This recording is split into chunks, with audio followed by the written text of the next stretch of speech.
Welcome back to Empire at War. Last time we took Wayland, finally securing our back lines, meaning that now there's just a small front line to focus on, making our life easier. The enemy attacked us with a fleet, but we stopped it using only garrison units, so that was pretty cheeky.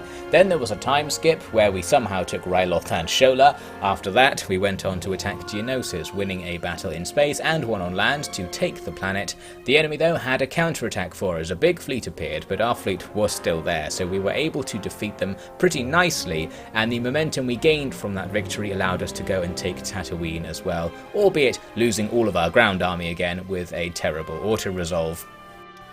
We're starting off this time with another trip into the menu, because I was playing this after editing that bit of the campaign where I set things to easy, and I remembered seeing in the menu that there was actually a game speed setting that I could turn down, and since I was complaining about the game speed being too high, we're now going to try things on the one setting lower galactic speed, so all the fleets will move slower in space and time goes slower as well, so you get your money back slower.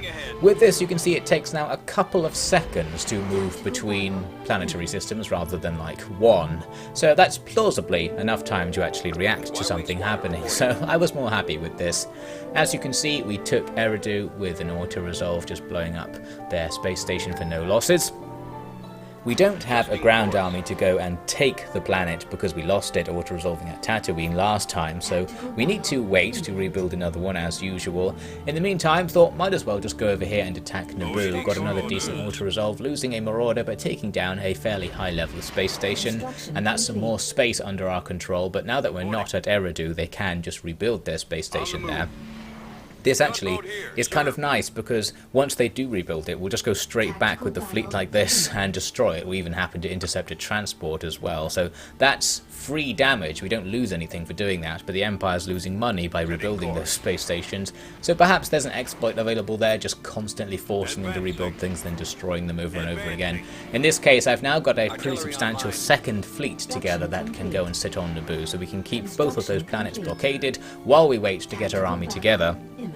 As we do though, our second fleet is attacked by an Imperial fleet who want their space back, so looks like it's time for the first battle for this new group. It's got plenty of decent ships in it, so nothing too dangerous here. We're going to take the engagement. The enemy lead their attack with their corvettes, and that's pretty nice for us because those corvettes will now get stuck in amongst our fleet, which is just in a blob formation, the official blob formation, and they're probably going to get hit by a lot of frigate fire because they're just targeting the things closest to them, meaning we can try to clear out the corvettes so that our bombers, who were previously hiding in the corner, can come in and have an easier time against the frigates. Eventually, as the fight descends into absolute chaos, I ended up sending the bombers in anyway because one of their corvettes got behind us and was going to take them out, so I thought let's just try bombing the frigate's weapons.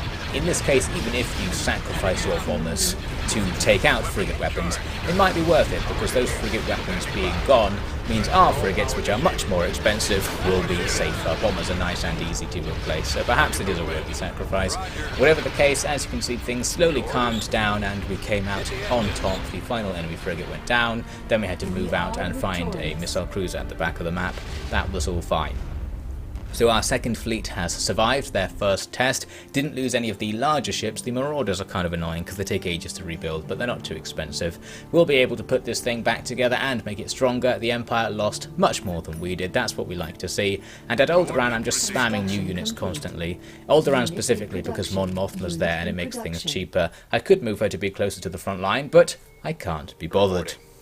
Once our ground army is ready, we're going to attack Naboo. Going for Naboo specifically first because it has Gungans on it, and the Gungans are on our side, and you probably know what I'm thinking at this point. More meat shields. We'll send them forwards to do the high-risk jobs like going out into the fog of war to capture reinforcement points and generally scouting for the enemy and engaging enemy units that we don't want to engage, so our army will have better survivability. There we go, we capture the central point, upping our pop cap, and we can deploy some units. I then push to the top right of the map where we discovered an enemy base. The Gungans go in to see what's going on, then the artillery can start firing at things that the Gungans can see. They also draw fire away from my tanks there, but artillery starts raining down and we have to retreat. The enemy have artillery pieces all over the place on this map. There's a couple up in the top right in that base, and there are a couple more coming down from the top left, and they're causing quite an issue because the Imperials can easily see our units from a distance by just running about with scout bikes and small infantry units, and they're taking out our tanks quite fast. Here I was trying to sacrifice this tank to destroy these artillery pieces. Got one but not the other because it was too well supported. That is a shame. So yes, our first wave of assaults got pushed back. We lost lots of infantry, lots of tanks, and all of the gun guns, of course. As I moved back to the reinforcement point to replenish myself, the enemy followed. We destroyed those units easily, but because they saw us, more artillery attacks came in and we lost our own artillery in the process. You can see they're all over the place here. They're unguarded, so I tried to just rush forwards with tanks, but they're pretty slow, so you can't rush with these guys. And indeed, they just get taken out by the artillery as well. So we're really not having much luck here. Our tanks aren't well suited to attacking the enemy. I think these scout tanks that I had been so mean to before are what we need here. I tried using rocket launcher guys. They can easily take out the artillery with their attacks, but vice versa is true as well, so we lose them all instantly. We've taken out perhaps half of their artillery now, so that's something, but we've lost a lot of our army and we're now running out of reinforcements. There's one obvious solution that I'm sure you were also thinking of: send in the gun guns to get blown up. So by just rushing the gun guns, we can do a bit of damage to the artillery as long as they're not set up and aiming at where they are just as they come into view. So that buys us some time to consolidate our own army back at the reinforcement point and actually do some damage to the artillery. Didn't quite destroy one piece there, but that doesn't matter because it was free damage. The gun guns come back and we go in for another try. This time I've got my own units just behind them, so we might be able to provide some support and make use of the distraction that they are creating. Unfortunately, they are actually trying to shoot at us in this case, which is very rude of the enemy. The gun guns need to draw more attention to themselves, but we are able to fire back, in this case taking out that enemy artillery piece easily with our own artillery. Then as the other one comes in, I just focus my infantry on it, getting them run over by the ATST since they didn't take it down, but it's still worth it. Taking down the artillery will help out. Our rocket launcher guys all get annihilated by a bomb that an enemy scout trooper left there. So that's a shame, but we've now taken out all the artillery, so the formula we need for our advance is complete. The gun guns go ahead, our massive artillery blob shoots everything that the gun guns can see, and in general we're safe from being attacked because most of the fire will be brought onto the gun guns since they're aggroing stuff. Here you can see these ATSTs, they're just desperately going after the gun guns and we're raining rockets on them. It's absolutely perfect, just what we want to see. I finally did lose an artillery piece to an anti-vehicle turret there, but the turret itself went down as well. We've captured the enemy base in the top right. This gives us the chance to take out their power generator as well. There was a bit of a distraction because there was a scout bike stuck underneath one of my artillery pieces. Eventually we got rid of him. And yes, the shield generator goes down. Not that we really need to get rid of their shields because we don't have bombers available in this case, but the shields not being there makes it easier to use artillery against their buildings since the shield can block rockets if you fire them from outside of its area. As you can see, we just did the same tactic to the top left of the map where there was a more substantial enemy base, making sure that our gun guns are taking most of the fire and our artillery just kill everything that comes into view. Soon we've won after destroying all their buildings and hunting down some infantry who were hanging around somewhere on the left hand side of the map. So we lost some tanks and some rocket launcher guys. You might think that we lost artillery in that fight because we did lose whole units, but because of a fun technicality we didn't. If your artillery spotters don't die, even if the actual artillery pieces do, it doesn't count and you get them back after the battle. Incredibly cheeky because you can just leave the spotters in the corner of the map somewhere and the AI won't find them, so that's good. I added a load more units to the land army, making it the biggest land army we've had so far, and then I ordered them to go and attack Eridu. Again, the game is outraged by the prospect, but we get the option after a while. In this case, I didn't want to actually fight it because I was bored of fighting land battles, as I've mentioned before. It's not terribly fun to do, and we have such a gigantic land army, and they've just got one guy down there. I was like, let's just auto-resolve this. Surely the game will just give me this one, but it didn't. We lost pretty much everything. We won the battle, but it seems the losses you get in these land auto-resolves barely correspond to the level of defences at all, because we've lost way fewer units than that when attacking similarly defended planets before. I think it might actually be proportional, so you lose 90% of your force, even if your force is absolutely gigantic and overwhelms the defending force, whereas in space it's much more generous. Your overwhelming advantage just gets you a win for free, which is how I would much prefer things. We've got an example of that right now actually, because I sent our fleet to attack Dagobah, only a level 2 space station and no fleet according to C3PO, so we just roll up and can take it. Turns out there was something there. There's an AT-AT in space. It says here we actually destroyed some tanks, so I guess they were there as well and the AT-AT retreated in its transport. Not quite sure what happened, but we won is the sum of that.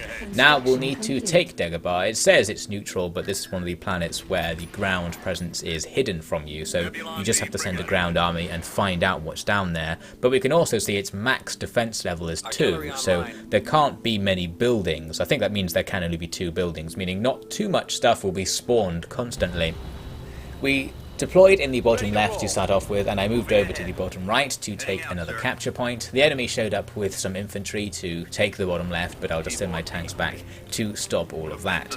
Now in this fight I was going to give the scout tanks another chance, because I thought they might actually be pretty useful for rushing the enemy base right at the start of the game and trying to destroy their power generator or their shield generator so that we can then just bomb buildings, since if you can bomb the buildings really early on, that's less time they spend spawning units, so less effort for the battle in general. So we get that going, and while just dithering about I noticed the enemy have artillery as well, so now the scout tanks can be really useful to us. We can rush at the artillery, and as it turns out the artillery doesn't do much damage to shielded units, it appears.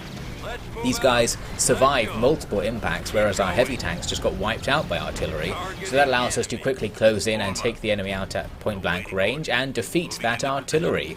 Perfect. Now, since the enemy only have a couple of buildings just spawning infantry, what we have on the field right now will be enough to clear this map up. Our scout tanks kill one base, our heavy tanks kill the other one, and that's the end of that. A nice, easy mission, and I feel like these scout tanks have redeemed themselves somewhat in my eyes for that good performance. We'll try and use them again in the future.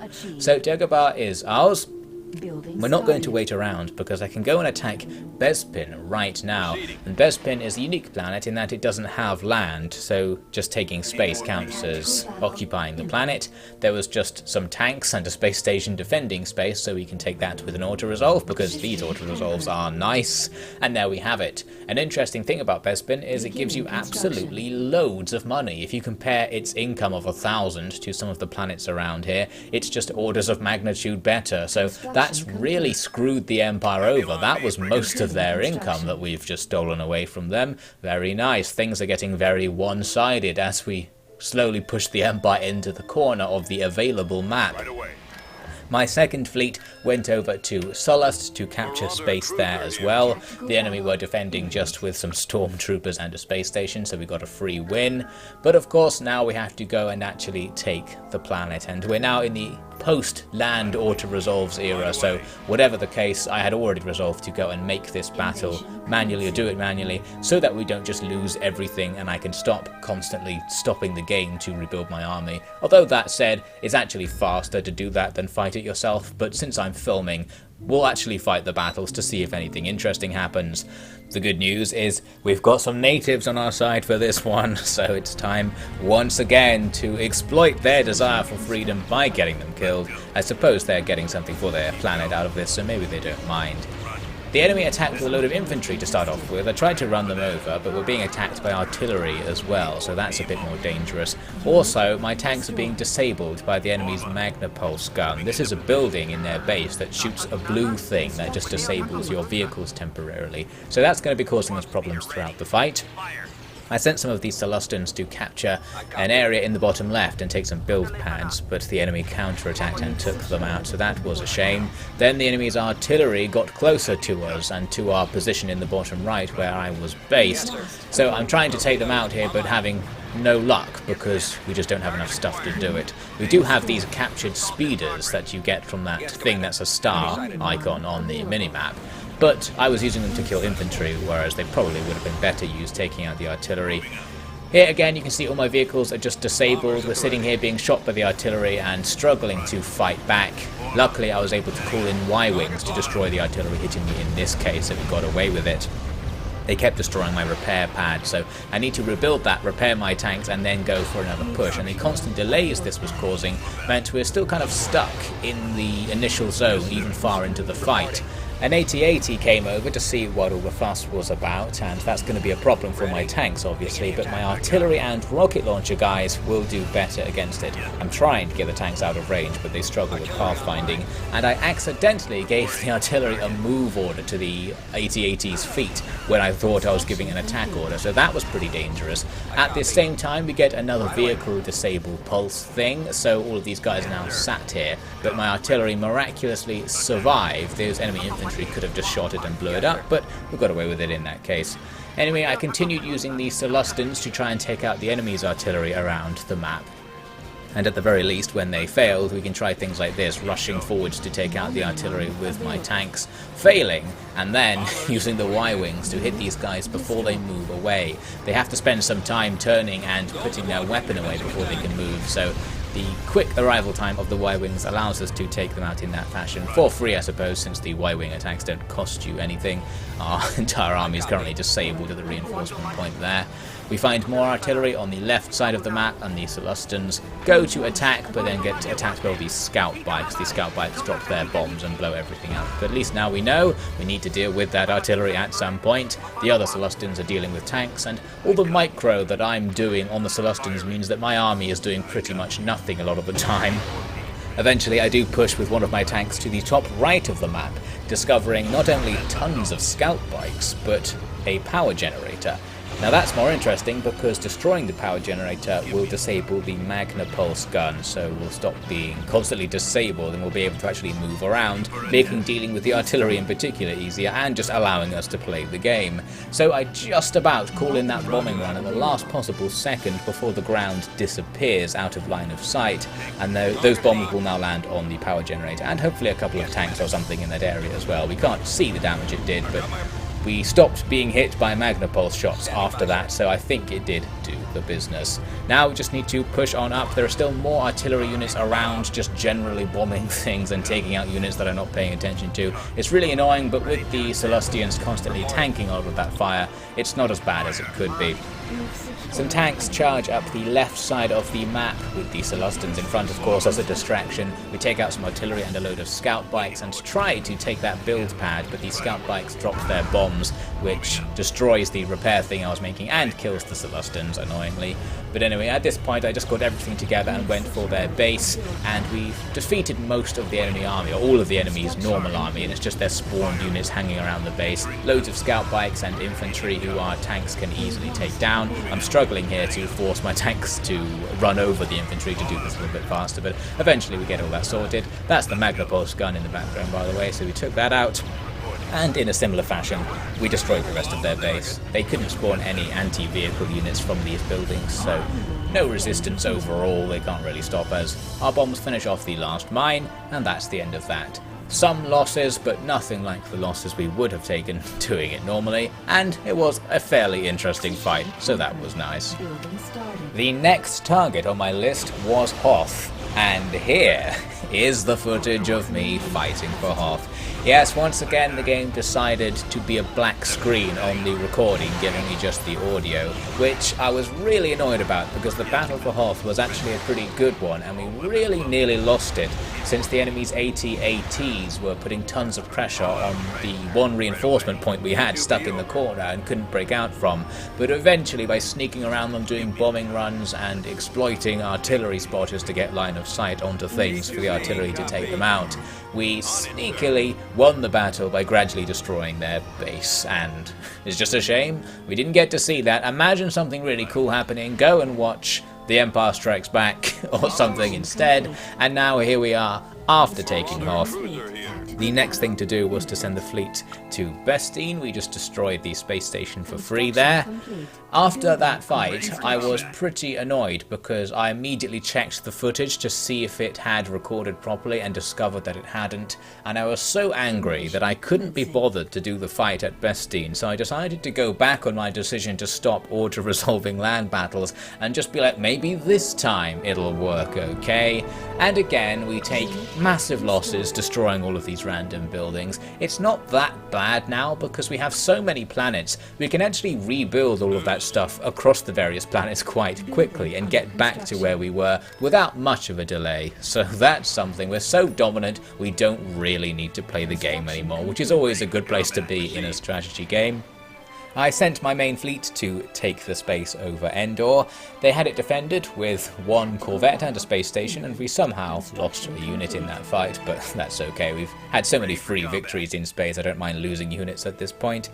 There is an actual army defending the planet, so we'll need to go in with a decent army of our own, and we're definitely not going to auto-resolve this time.